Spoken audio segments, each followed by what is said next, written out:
Bem-vindos, aventureiros e amantes da história, a mais uma emocionante viagem pelo passado. Hoje, vamos falar sobre a história do bandeirante conhecido como João da Silva Guimarães. João da Silva foi um dos muitos bandeirantes portugueses que exploraram o interior do Brasil em busca de riquezas minerais. Ativo principalmente no século XVIII, ele se destacou por suas expedições em busca de esmeraldas, ouro e prata, percorrendo vastas áreas dos atuais estados de Minas Gerais e Bahia. Junte-se a nós enquanto mergulhamos na história deste notável explorador e descobrimos seus segredos e façanhas. Olá, eu sou a Eva. E eu, o Andrew. Bem-vindo ao Grandes Expedições. Em cada episódio mergulhamos na história em busca dos grandes nomes por trás das grandes explorações. Se inscreva em nosso canal, curta este episódio, deixe seu comentário e siga o Grandes Expedições nas principais redes sociais. Então, vamos para a história. O século XVIII foi um período de grandes transformações para o Brasil colonial.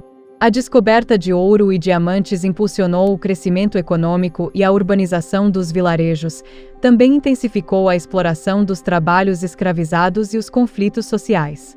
As relações entre a colônia e Portugal se tornaram mais complexas, com o Brasil se consolidando como uma importante fonte de riqueza para Portugal.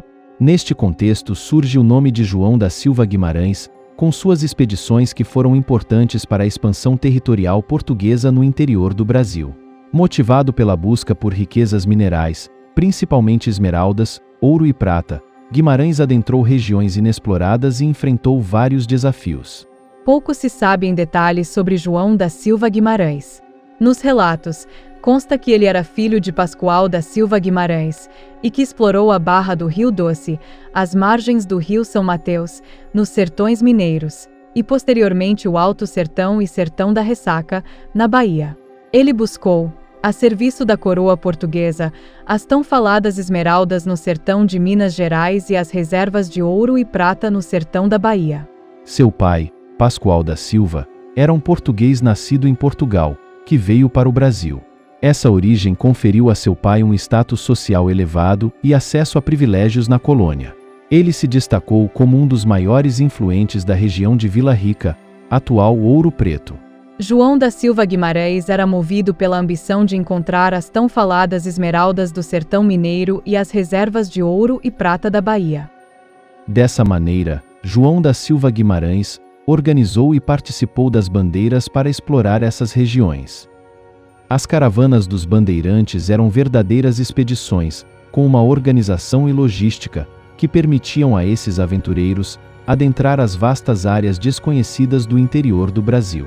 A composição e o funcionamento dessas caravanas variavam de acordo com o objetivo da expedição, a região a ser explorada e os recursos disponíveis. Os bandeirantes eram os líderes da expedição, geralmente homens experientes em guerra e na vida selvagem, responsáveis por tomar as decisões e guiar o grupo. Os bandeirantes contavam com a ajuda de grupos indígenas aliados, que conheciam a região, forneciam alimentos e serviam como guias.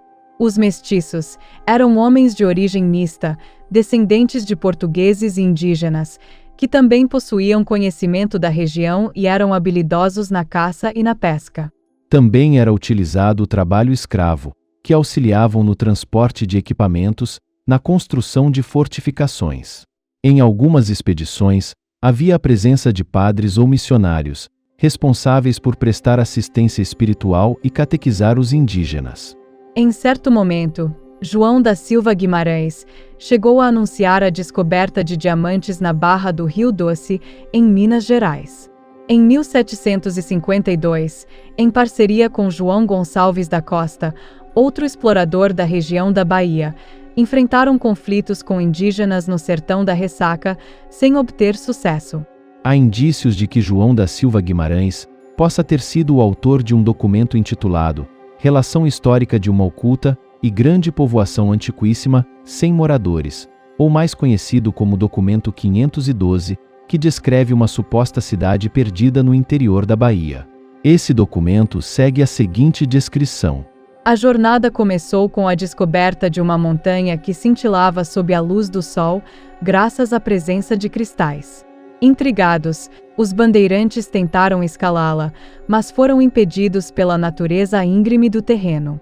A sorte, porém, sorriu para os exploradores quando um escravo, durante uma caçada, encontrou um caminho pavimentado em pedra que serpenteava por dentro da montanha. Ao atingirem o topo, os bandeirantes avistaram uma cidade grandiosa, com edifícios imponentes e ruas bem definidas. A princípio, acreditaram ter encontrado um povoado já conhecido, mas logo perceberam que se tratava de algo completamente diferente. A cidade estava em ruínas, vazia e silenciosa, com inscrições enigmáticas em suas construções. A arquitetura da cidade perdida era única e intrigante, com características que lembravam civilizações antigas, mas também elementos completamente desconhecidos. As casas eram padronizadas, com decorações que incluíam figuras de animais e símbolos misteriosos. Uma praça central, com uma coluna e uma estátua apontando para o norte, era o coração da cidade. Um rio que desembocava em uma cachoeira cercado por tumbas com inscrições incompreensíveis completava o cenário enigmático.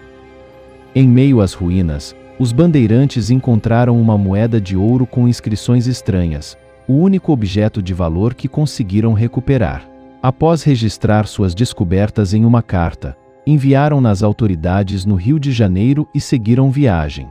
Para saber mais sobre a lenda da cidade perdida de Z, assista o episódio Percy Fawcett e a cidade perdida de Z, em nosso canal. Mas, voltando para a história de João da Silva Guimarães. As expedições de Guimarães contribuíram para a expansão das fronteiras portuguesas no Brasil. A busca por metais preciosos impulsionou o desenvolvimento da atividade mineradora. Guimarães e seus homens mapearam vastas áreas do interior brasileiro, contribuindo para o conhecimento geográfico da região. A cidade perdida da Bahia permanece um mistério. Quem construiu essa cidade? Qual era a cultura de seus habitantes? O que causou o seu abandono? Essas são apenas algumas das perguntas que ainda não encontraram resposta. Assim, através das suas conquistas e com seus feitos, João da Silva Guimarães deixou seu nome gravado na história das grandes expedições. Pessoal, espero que vocês tenham gostado deste episódio. Caso deseje apoiar nossa iniciativa, faça a leitura do QR Code logo acima e contribua com o canal. Por favor, deixem seus comentários abaixo e digam-nos o que vocês acharam do conteúdo e se há alguma coisa que gostariam de ver em episódios futuros. Obrigado por ouvir o Grandes Expedições. Se inscreva em nosso canal, curta este episódio e siga o Grandes Expedições nas principais redes sociais. Até o próximo episódio. Até mais!